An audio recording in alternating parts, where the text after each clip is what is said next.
Welcome back to Spoiler Warning. Today we are covering issue 2 of Absolute Superman.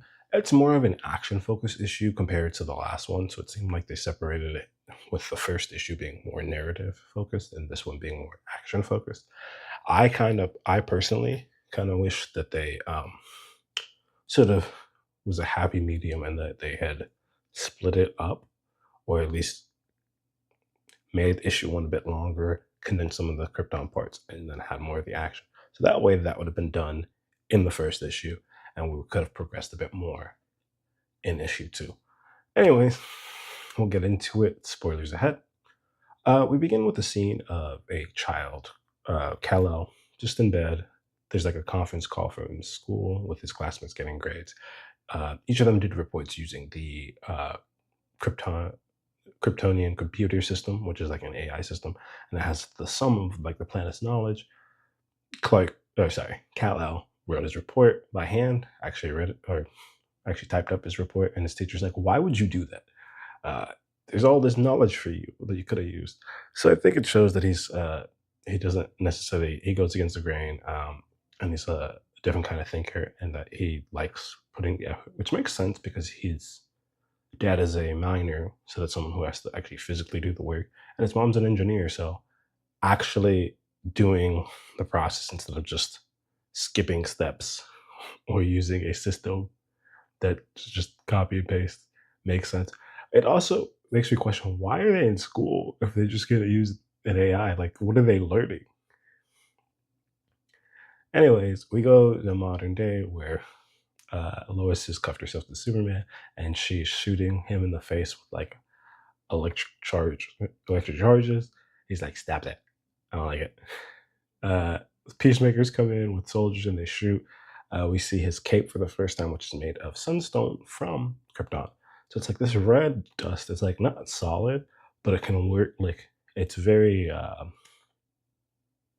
shapeable, I guess, malleable. So it covers Lois. Eventually, they keep. He's protecting her from the fact that peacemakers just keep firing. So then he flies off. So is working to get the cuts off. Lois is being Lois. Tries to give him the coordinates. Superman's soul jammed the signal. Lois talks about how she's probing him with questions like, "Oh, is the suit what gives you powers? What's soul? What's this? Every the world has a right to know." And then Superman's like, "Lazarus doesn't care about right to teach people treats people like livestock." I also hate the concept of people thinking like, "Oh, we're owed an answer to this." He's minding his own business, and combat only happened when you guys started something. Like it wouldn't be a thing if you guys stopped chasing him. So he doesn't have to owe you an explanation. Leave him alone.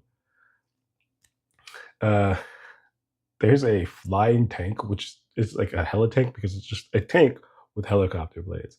It like shoots at them.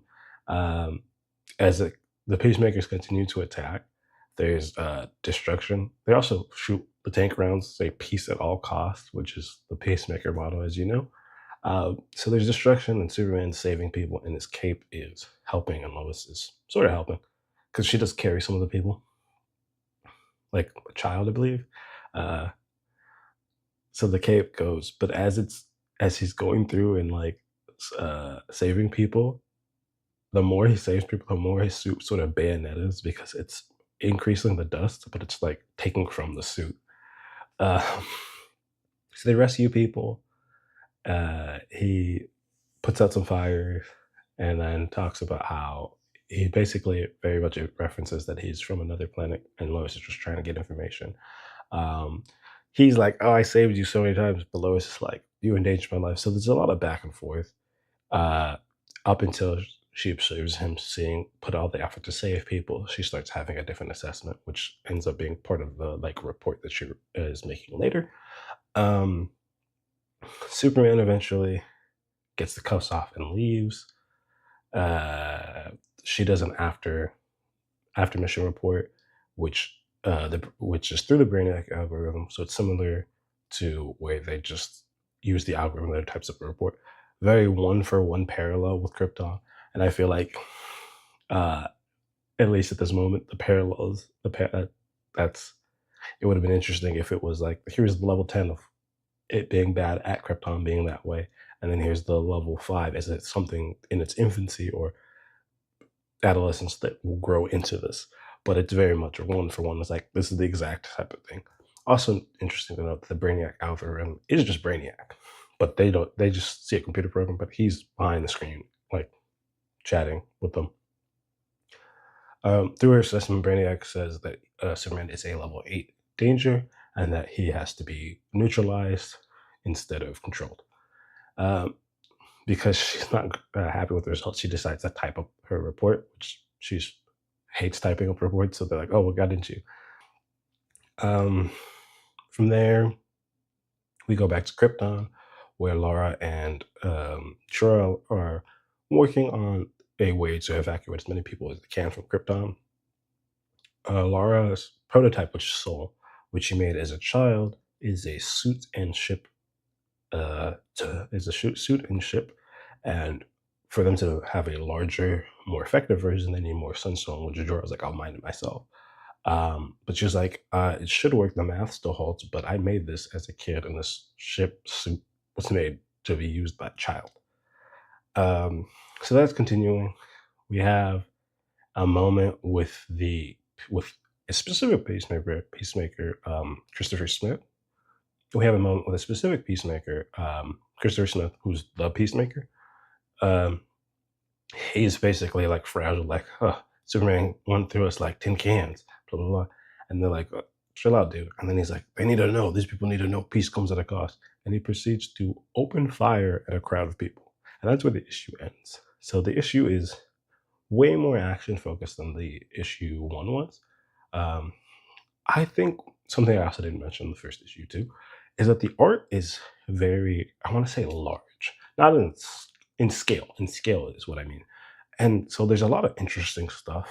And in the other, because I've read uh, a few of the issues at this point, and I would say like one of my biggest complaints, like it looks really nice and everything, but sometimes the art is very busy, where it's like 1,001 things are happening, that it becomes sort of hard to see, like notice everything. Like, so it very much is large in scale, which works when you're doing a tale about aliens, different planets, powers, over Asian government like corporations, stuff like that. Speaking of overreach, they also have Lazarus Core also has the Camp Farm is shown, and toward the end we see that uh, Kal-El is headed to Venezuela. But yeah, it's definitely a different issue. Things pick up a little bit. I'm very interested to see, like, to talk about issue 3. Yeah, hope you guys enjoyed the video. See you.